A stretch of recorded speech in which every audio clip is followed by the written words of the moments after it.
Welcome to episode 1 of Beyond the Rift.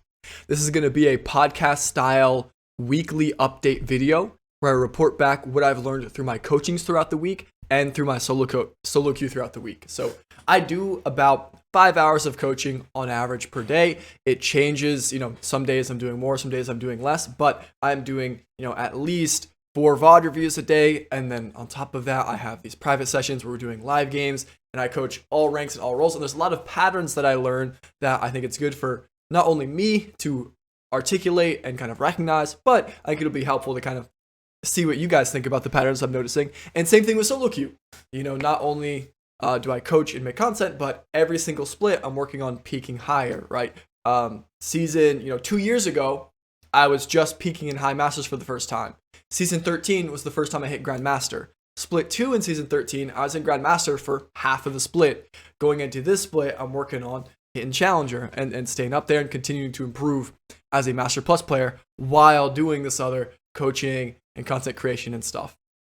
So I just want to report back. And speaking of solo queue, we're going to split this kind of podcast deal into those two sections. We'll have a solo queue section, we'll have a coaching section, and then we'll probably have like a, mailbag, maybe respond to Reddit, respond to comment section at the end.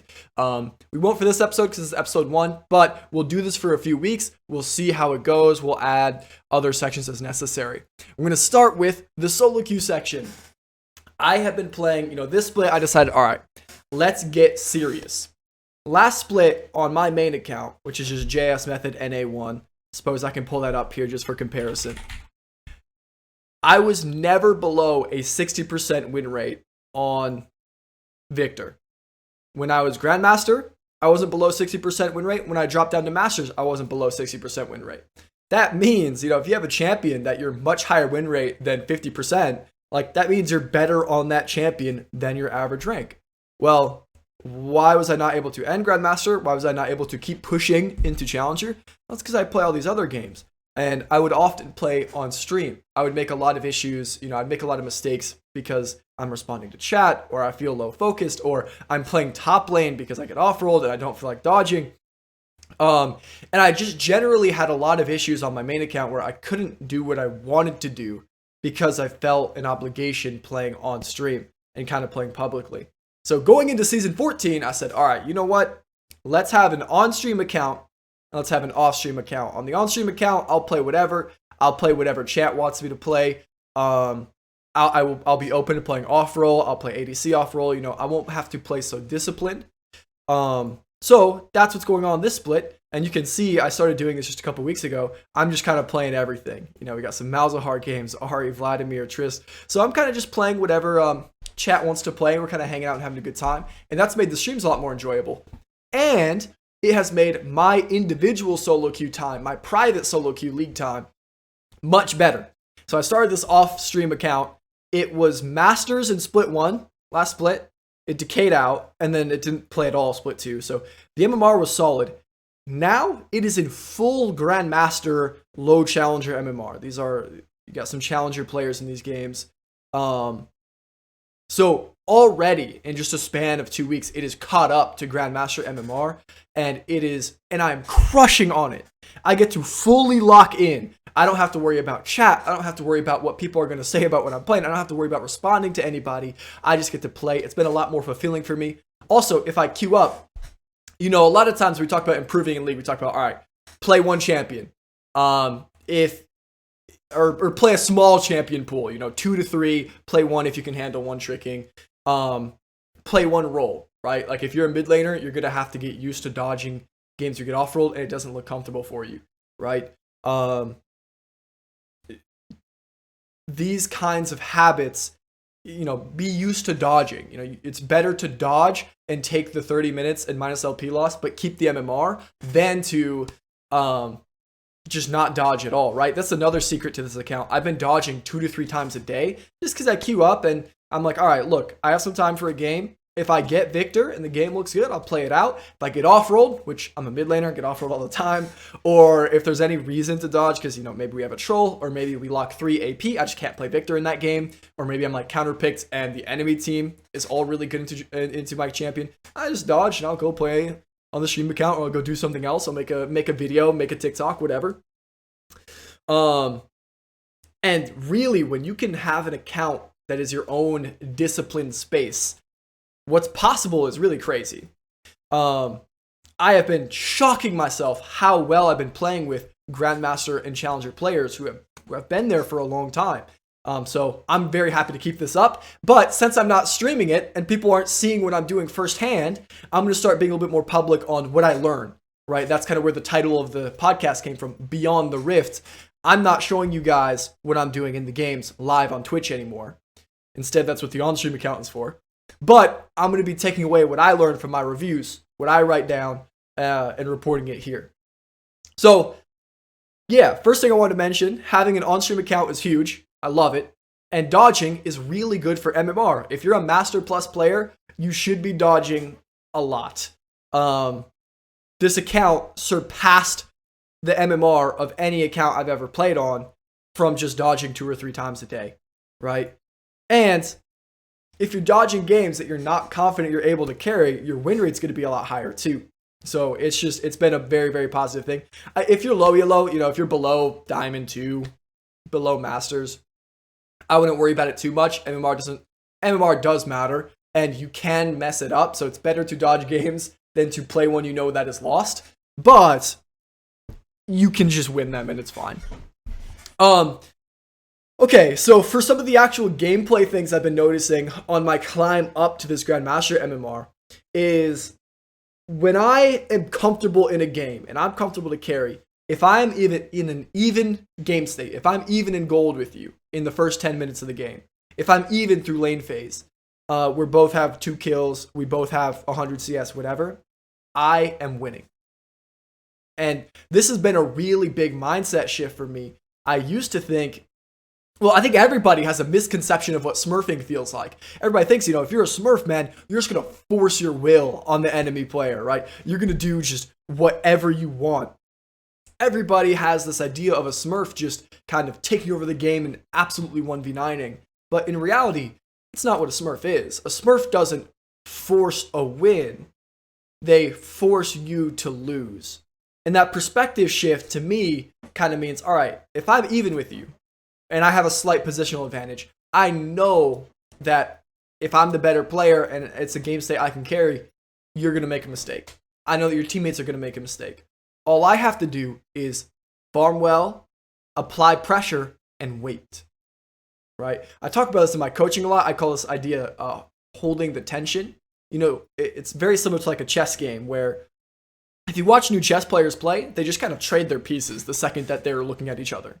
Where you look at higher level chess and you see people, they'll have these positions where like pawns and bishops, they're just looking at each other, threatening to take each other, but they'll just hold that kind of tension. They're able to take, but neither player does for turns and turns and turns and turns and turns. And the league is similar. In lane phase, there needs to be this tension of this potential of the game blowing up. There needs to be this pressure, but you actually can't, especially as a mid laner, you can't act on pressure right away because there's so many external variables. There's so much homework you have to do first. Right? Things like manage your wave state. Make sure you know where the jungle's at. Make sure you know where the enemy support is at. Make sure that you're on tempo with your jungle, right? You don't want to spend all your resources mid and then have your jungle want to go do dragon and you're like, sorry, dude, I have to go to base, right? It causes a tempo mismatch. There's so much homework that you have to do before you actually capitalize on pressure and blow the game up, that if you just hold pressure, enemies will make mistakes. And when enemies make mistakes, they just kind of hand you wins. So I have just been happy with an even position. There's a lot of these games against Grandmaster players where in the beginning of the lane, I'm dead even. This Corki game, for example, that we can see here, I was dead even against this Corki. And I said, it's fine because I know that you will make a tempo mistake. I know that I'll be able to bust the game open if we just keep going even, right? I can, it's almost like running on a treadmill against somebody else. I can't force you to get off the treadmill, but I can handle my own abilities, and I'm going to run on this treadmill until you fall off or until I pass out trying, right? And you're going to have much more opportunity in that game. Now, does that mean you can win every single game? It's like, no, you're still going to have games where your team makes more mistakes than the enemy team, and you have everybody was losing, even though you're doing good, you're able to do your job, you're doing your job better than your lane opponent, your whole team makes a lot of mistakes, whatever. But that's what creates 80% win rates in Masters and Grandmaster MMR, 70% win rates, right? That's a crazy good win rate, and you climb incredibly quickly. Part of this is champion as well. And I want to talk about some champion specifics because I've been doing this on Victor. I've been playing, I've been a Victor main for like about a year now. Before that, it was Tryndamere, and before that, it was Annie. And those 3 champions I've played pretty heavily throughout the past couple of years. But this climb, it's been only on Victor. And on Victor, at a high level, Victor's biggest value as a champion is how strong he is in lane. He's a lane bully. He will be up CS, he will be up pressure, he will be in a better position than you in the first 15 minutes of the game, no matter what you play. That's the beauty of my champion. He doesn't have bad matchups. He has some that are worse than others, but even in the bad matchups, like he can still hold you in lane. Like the worst matchups for him are like Sylas and Akali. Guess what? Victor still beats you in lane in the 1v1. They just tend to roam better and they skirmish a lot better, and Victor can't keep up with the skirmishing. So in lane, Victor's the best. Now, this narrative, because I'm playing this lane dominant champion, I get this idea going in my head thinking, oh man, I'm this lane bully champion. I have to be up CS. Sometimes I'll be up health. I won't be up any material. I'll just be up, health or a good waste state, but I won't be up any minions, and I'll feel pressured to overplay it. But if you're playing an early game champion, the early game champion gives you the good position. It doesn't necessarily mean you're going to be up a ton. Like, you don't have to get a solo kill because you're playing Renekton top. You don't have to get a 50 CS lead because you're playing Victor mid. You do have to be in a good position. But a good position doesn't guarantee that you're up a bunch of material. Again, the Corki game that we're seeing here was the perfect example. When I played this game, Corki was losing HP, of course, because I'm playing Victor, I'm poking him down, and he was frozen on, so he's vulnerable to ganks. But he was able to keep up in CS. I was maybe only up like 5, or maybe I was even at like the 5-minute mark, at the 10-minute mark. But being able to hold that tension where my ease of execution, it's very easy for me to just keep poking him and holding a freeze. All I have to do is wait for him to make one misstep. I have to wait for my jungle to punish him one time. I have to wait for him to step up for the wrong minion. I have to wait for him to waste some mana so he doesn't, Corki W costs a ton of mana. I think it's 100 mana at rank 1. So it's like, he doesn't have that big of a mana pool, especially on the first couple backs before he has tier.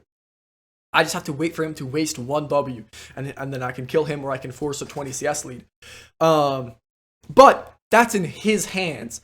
All I have to do is put him in the losing position and keep it. I don't have to force a material gain. I just have to extend how long he's in a bad position. And what ends up happening that game is he was in the bad position. He was even CS. He was up CS a little bit. And then he makes one bad roam, or he takes a bad back because he was so focused on staying up in CS. And all of a sudden, I take a good roam with my jungle, and the game's just boom, game's over. Right? The game's really, really easy from there.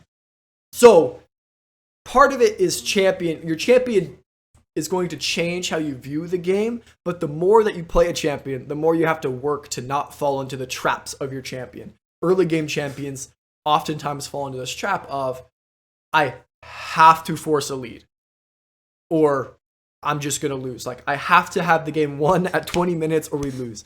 Scaling champions, which Victor also has part of that, as like a scaling team fighter, also have a narrative where they have this idea of like, okay, I can't go to any play early, period.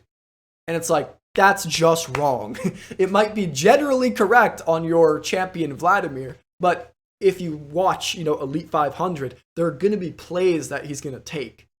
And to really master your champion, and not just to kind of have a understanding of what the general idea is, you have to be willing to get into the specifics of every situation. So you got to kind of catch yourself on what your champion narrative is going to kind of push you towards. I hear so many times people say, oh, like we'll be doing a VOD review in the JS Academy, and I'll say, hey, you should go bottom here. It's like, should I? Like, I don't have ultimate. I'm playing Ahri, or I'm playing Annie. It's like, well, dude, you don't need ultimate to get the double kill.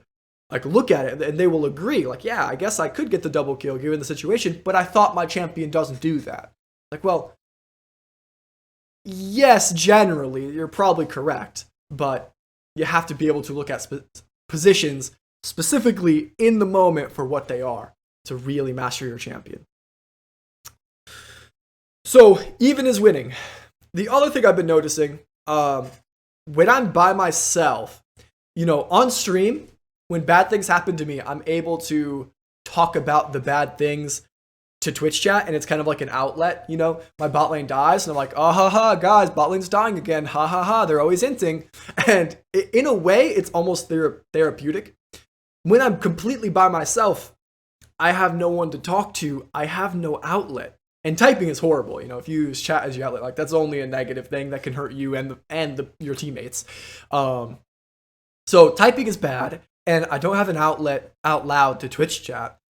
So I found myself actually struggling with mentality a little bit and I didn't have any external stimulation. If Twitch chat has done anything to me, it's ruined my attention span, right? I'm always having Twitch chat messages pop up. I'm always having, text to speech coming at me, and it's just like boom, boom, boom, boom, boom.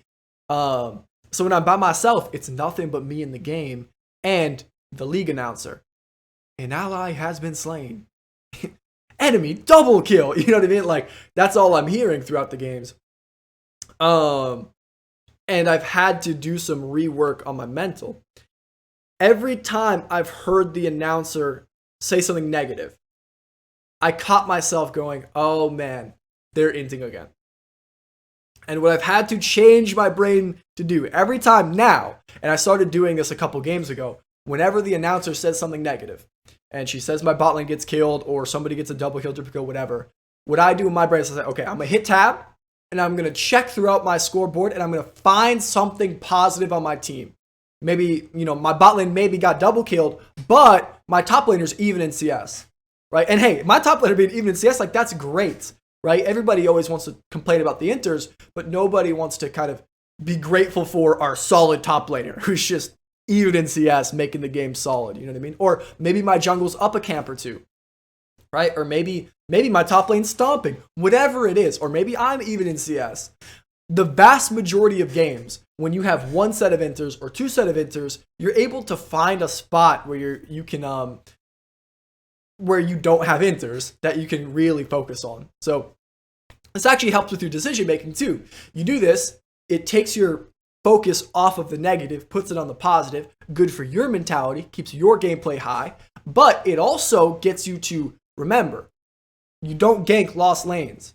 You let those lanes kind of rot by themselves, and you snowball on your strong side. League is a game of trading sides. You always go to the strong side. So this helps me focus, like, okay, yeah, my bot lane's died 17 times. That sucks. We're never going to fight the enemy Draven. Let's fight Herald. Grubs are up in 2 minutes, guys. That's what we're going to fight for. Top is even CS. I can get prio. Jungle, let's path up there. So that's been helping me a lot. I found when you're playing solo queue, kind of by yourself, you're locked in, there's a lot of mental warfare. Solo queue really is you against yourself. Now, the last little note here is talking about losses in solo queue. I mentioned earlier, even if you do these right things and you play like a real smurf, you can only really get 70, 80, 90% win rates. The higher elo you get, the lower those win rates can really get. And it kind of sucks. But, and if we scroll down on my op.gg here, we can see some games. Some of these were bad losses, but especially the lower we go, there are some games that you just have to lose as the best player in the lobby. This game, I am most CS on my team, most damage on my team, least deaths on my team. Like, I was doing everything and not dying and farming well, right? So it's like, in a game like this, it's not realistic to try to win this one. You should actually cope after this one. I call this a JS ace. If you're top damage, most farm, least deaths, all these stats, and you get the little ace tag in op.gg, you shouldn't worry about that game too much, right? You have to take losses like that to climb. If you want to get to the next rank, you have to lose some games in your rank, but prove you're the best player in those losses. So how do you prove you're the best player? Well, Do your job better than your opponent does their job. Victor, he's a farm reliant champion who is supposed to do damage. So I have to have the most farm. I have to do the most damage. And always, you shouldn't die a lot. So if I do those three things, do it better than my lane opponent, and I do it better than all my teammates, you got to take some of those. When the World's Pros were playing here in NA, must be 2 years ago now when they were playing in NA, I ended up beating some of those World's Pros.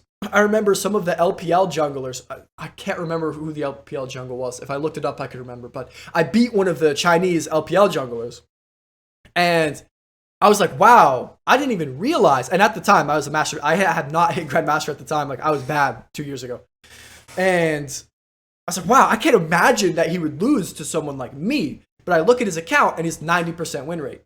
And he's only lost 1 or 2 games. And the game he did lose, he was the best player in the game. No doubt about it.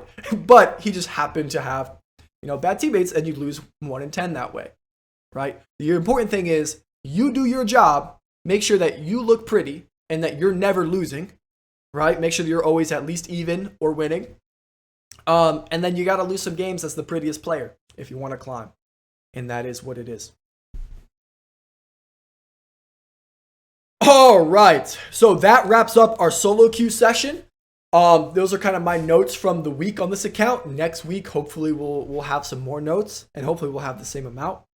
Now, let's talk about some of the coaching patterns that I've noticed throughout this week. So, oh man, where do I start? I want to start with talking about where you should put your focus in your games. Because as a player and as a coach, I have always believed that you should start with lane phase in the early game. I've always believed that 80% of the game happens in the first 20%, in the first lane phase, right? Most games are, your impact as an individual is decided by the first 10 minutes, decided by the first 15 minutes. So lane phase, you have the most responsibility for, because it's just you and your lane opponent. And then, of course, the external variables, but it's up to you to not die to the jungle gank. It's up to you to track the enemy support. It's up to you to be up your CS lead, right? Where when you take a 5v5 team fight, it's not up to you necessarily. Like, you have impact in it, but there's 10 people, right? You're not going to have direct control over 10 people, obviously, right? So, in lane phase, it's up to you. Second part about lane phase is it's the most solved part of the game. It's simple, right? I can tell you the theoretical best way to manage my waves in game, like in individual example games. I can tell you how I should manage the first 6 waves. Victor into Zed.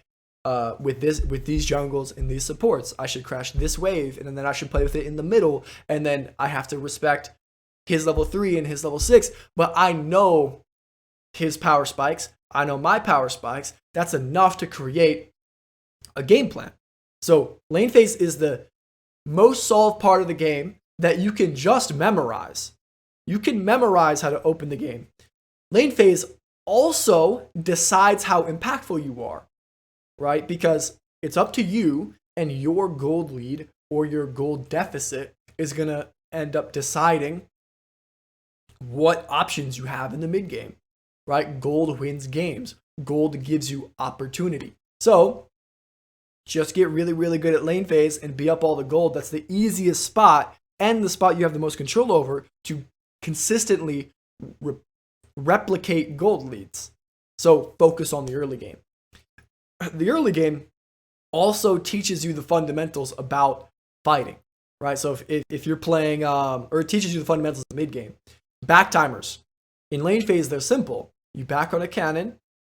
Why do we do that? Well, so we don't lose that many minions. You also back to match your lane opponent, so you match tempo. You also back, if you're a mid laner, you want to back with your jungle, generally speaking. These ideas, they all are true in the mid game. They just get a little bit more complicated because there's more variables. Skirmishing, right? Mid laners, we have to roam. We have to fight objectives. If you know how to do that in the first 10 to 15 minutes, you'll probably know how to do it late game. Just again, in late game, there's just more variables. So lane phase is a great start. However, lane phase isn't, especially for a Master Plus player, the game really happens outside of lane. When I first hit Masters, I would actually get annoyed that I would solo kill and I would just outlane Grandmaster and Challenger players. I'd be like, man, I don't get it. I am a better laner at the time than some of these Grandmaster and Challenger players. Why am I not Grandmaster and Challenger? And it actually ends up coming down to game intuition and mid-game macro and learning how to be a good teammate. So what I've kind of learned, especially as more people that I coach become Master Plus and more people in the JS Academy become Masters, we have a high diamond Jace player. We have Cyanite. Everybody knows Cyanite. Check him out on Twitch. Phenomenal Akali player. He'll come out and show us his Victor games every once in a while. We have a Diamond 1 Cassidon player just joined. So we have a lot of players who are just about to hit Masters. We had Vision Bard, a player that we helped get into Masters last split on support. So the more people that I notice hit Masters, the more I realize that Master Plus is where the game really turns into learning how to become a good teammate and shifting a focus outside of crushing lane and pushing your champion to the maximum in the lane and actually extending your pressure and being able to, yes, be even in lane or get out of lane with a lead, but now it becomes, given every specific game, how do you slot into it, and are you the best teammate to your teammates that you can be, and are you handling the enemy's team comp threat properly? So lane phase is a great start, and the first time you hit Masters, you absolutely should be the best laner in all of your games. But as you hit Masters, like we have a Vladimir player as well, and this Vladimir player, actually, I played against him a couple times. This guy has a better lane phase than me. He's able to get prio on me. He's able to take good trades on Vladimir versus my Victor. However, what's the difference then? If he could beat me in lane semi-consistently, or at least go even with me, which is winning on Vladimir, but why can't he, 70% win rate through Grandmaster? Like, what's going on? In Master Plus, it comes out to that mid game. So, in lane phase, the first 15 minutes, it decides how valuable you are. It is really, really important. And to get to Masters for the first time, you should be the strongest laner in all of your games. If you're not, you need to look at your lane phase. If you're dying early game, you need to fix it. If you're not getting gold leads, you need to fix it. If you're missing back timers, if you're missing roam opportunities, whatever your champion does, you need to fix it. Once you hit Masters, you need to shift out to the mid game. You need to learn how to become a good teammate. Now, if you are winning your lanes and you're still not able to close out games, that again is a sign where we're not being a good teammate in the mid game. So we need to go to the mid game. Mid game is where game intuition is built. So used to be, as a coach, I would focus 80% on lane phase. I still do, but rather than in most of my VODs going 80% in the lane phase and then doing a little bit of mid game, I've shifted my philosophy to, well, I'm going to do 80% of what you need. If you're not winning all your lane phases, I don't even want to see the mid and late game, because you shouldn't get into those mid and late game positions if you're just winning if you're playing your opener better, if your first 10 minutes are better. So we're going to spend 80% on the lane phase. And I'm not even going to look at the rest. I don't care. But I've started to have more and more people come to me. They're winning lane. They're crushing. They still don't have a good win rate. That's a sign, whoa, we don't know how to use a lead, or we don't know how to close games out, or we don't know how to be valuable to our team. We don't know how to be a good teammate. That's where I'm going to say, all right, I know we've cracked at the lane phase a lot. We're going to spend 80% of the game looking at mid and late game macro stuff, which is a completely different review, right? If we're reviewing lane phase, we're getting into the details, man. We're talking about numbers. What's Vlad W cooldown? What's Yasuo Windwall cooldown? How should you manage the wave? What jungle pass do these junglers do? It's a lot of memorization. It's a lot of the boring stuff. In the mid game, there's a lot more feeling. There's a lot more handling your teammates as they are and kind of playing around what your teammates want to do temperament-wise. It's a lot of like understanding how your team's champions work together and how they work against the enemy's team's champions. There's a lot of more, you can't break it down to a science. You can't know the exact damage number all the enemy champions do at every given mid and late game point on the enemy team. You can, however, abstract the champion identities out and start to work from that kind of viewpoint. When you abstract out, okay, in the mid game, what does Victor want to do? What does Corky want to do, right? Well, Corky pokes really, really, really well, and Victor pokes good, but not as good as Corky, especially not in the mid to late game when he's level 11, he's got Muramana, he's got Malignance. So, I'm a burst champion. Well, I need to catch him in the side lane then, right? I need to catch him, I need to get picks. That's the thing that doesn't, as a Victor player, we usually don't win the side lane, like against all these assassin champions. But the mid-game macro comes from abstracting out the champion identities, asking, how do they work together? How do you learn this skill? How do you learn what the other identities are? Now, this is where, in your reviews, we'll actually watch reviews from other people's perspective in the game. So if we're talking about mid-game macro and we're doing something wrong, what I'm going to do in the review to get us to kind of think about the situation, get us to understand why it's wrong, we'll watch it from the perspective of somebody else that it really, really hurts. Right? To be a good teammate, you got to know what your teammates want. So to get better at being a teammate, to get better at mid-game, watch what your teammates want. What are their, and then so you have to ask, what does their champion want? And then what does the player who's playing the champion want? Because every player is different too, not just champions. So in the game, you have to be watching. Maybe you have a Graves player, but he's just a perma farm kind of Graves. Some Graves they're really aggressive. They invade. They get every objective. Some Graves aren't, and they just 10 CS per minute and they play really boring. It's your job in the game to recognize those patterns and change your gameplay to match theirs. Because it's solo queue, right? Y'all aren't going to come together on some common ground. You have to match them. They decide what you do. And that's how you become a good teammate. You understand what does their champion want and how does this player interpret what their champion want? What does this player want? And if you can want what they want, all of a sudden you got a really good team.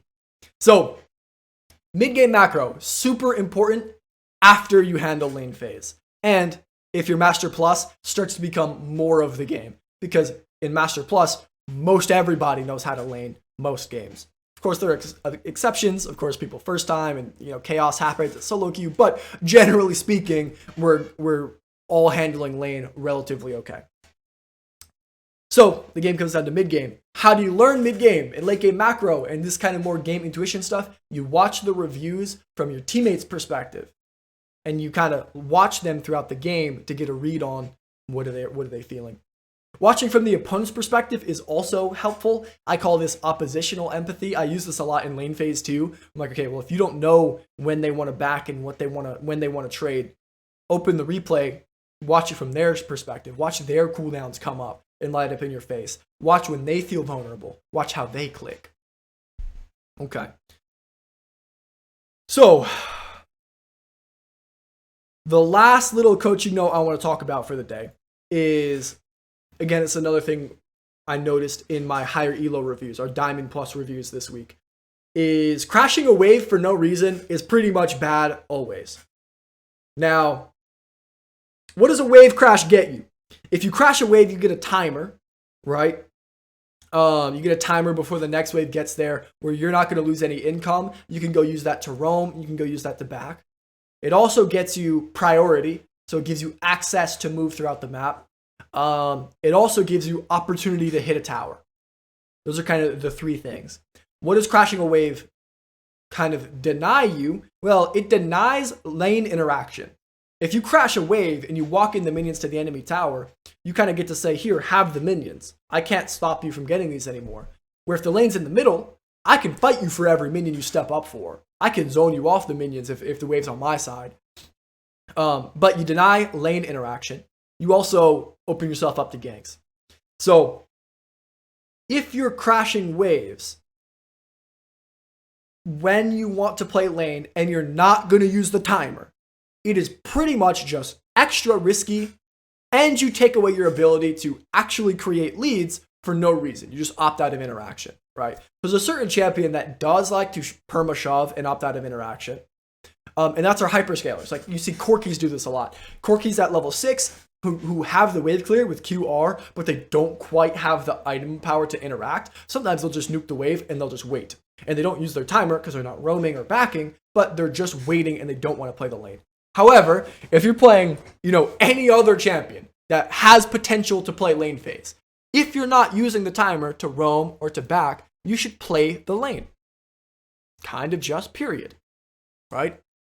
If you're playing Jace, right? This happened on a Jace player a lot. If you're playing a lane bully, maybe you're playing a champion like Yasuo, or maybe you're playing a champion like Kled. Like, you can't perma-shove the waves, dude, or you don't get to create the opportunities you need to create. Same thing on Victor. I've actually noticed on Victor, I fall into this pattern. I'll get Evolved Laser, 8, 9, 10, 11 minutes, somewhere in that range, and I'll just start Evolved Lasering the wave. And it's so dumb, because now I can't create the CS leads, now I can't use my lane bully potential, and I'm going to get freaking ganked and killed on repeat because I'm crashing the waves. I've gotten killed for that more than I've gotten killed for like anything else. It's also a Katarina player. Katarina's a champion that has good wave clear, but it's very risky for her to wave clear. She has to get very aggressive on the wave. She has to set up the daggers. If you are perma-shoving every wave as a champion like Katarina, you're going to get punished. You're going to get... the jungle can start to read you and start to come kill you. It's so important that if you don't need a timer, you just don't crash. And it makes the game so much simpler. If you don't have a good reason to crash, don't do it. Now, again, if you have a timer, cool. If you want to punish a roam, that's another time crashing makes sense because you can actually use the tower. You can actually siege, right? Sieging is an aggressive play.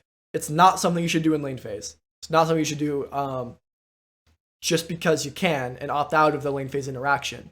But you can siege the tower, if your lane opponent goes bottom and you have nothing to do, you can punish their roam. You can punish their bad timer by taking plates. But otherwise, if they're in lane and you're actually playing it, it'll be more beneficial 9 times out of 10 to just not crash the wave. Just hold it in the middle. Okay. The last little note here is I want to just talk about gold. Gold in League is what wins games. Gold gives you your opportunity. Gold defines your power level. Gold and experience, but experience is a little bit trickier. It's a little bit easier to read in the game because it's just a number. Gold is harder because things give such different gold and there's not a number. It doesn't just show you how much gold everybody has. Even if you have the app that shows you what they have spent, it doesn't show you what you have in the bank. So gold is the key to all macro. If you want to learn, should I go bottom or should I stay mid and get the wave? You just look at the gold. I want everybody, this is a skill when people are starting to learn macro, this is kind of the first skill you have to give them, is learn how to boil everything down to gold. Learn how to boil everything down. How much is a wave? How much is a cannon wave? How much is a kill? How much is a plate? How much is, how much in the team comp would you value grubs at or dragon at? By the way, if you guys don't know, a normal minion wave is 105 gold. Cannons themselves vary from, I believe, 60 to 90 gold. So, and cannons spawn every third wave. You can get into the specifics of it. You could also just average every wave out to like 125 gold. Is about right. Kills are 300. Assists are half of the kill divided among everybody who gets the assist. So if 2 people get a kill, or like 2 people participate in a kill, the kill is 300 gold, the assist is 150. 2 people get the assist is half for both of y'all. Plates are 125 now, I believe. Camps are worth about 100 gold, 80, 90 gold. So these are all numbers you can start to now do macro comparisons with. You can say, okay, if I go bottom, I would say I have a 50% chance to get a kill. Well, how much is a kill worth? It's 300 gold, 50% chance. That play is worth about 150 gold. That play is worth about a wave. So a wave, if you stay mid, you 100% get the wave. You probably shouldn't coin flip for a kill bottom if it's going to cost you a wave mid. There's your macro lesson for the day. Right now, you can use this in your games to get a lot more specific. How good is this roam? Well, how likely do you think the play is multiplied by the gold cost? compare that to the opportunity cost, the gold cost mid lane. That's how you get really good at macro. The Baus, he is really good at this. He's really good at recognizing, hey, if I die here, I lose 300 gold, but I deny X amount and I get Y amount. It's going to be worth it for me. Like, the Baus is a genius at breaking everything down like this. He actually has a solo queue guide where he talks about him doing this. I recommend everybody watching that. I think it's just the Baus solo queue guide. So definitely a good watch. Now, next week, I want to add another section to the podcast where I either open up Reddit and we kind of just react to some Summoner School posts, or maybe we'll have a section where we respond to comments, or maybe if y'all want to send me special DMs or email like they do on the Broken by Concept podcast, which, by the way, the Broken by Concept podcast is my biggest motivation for this.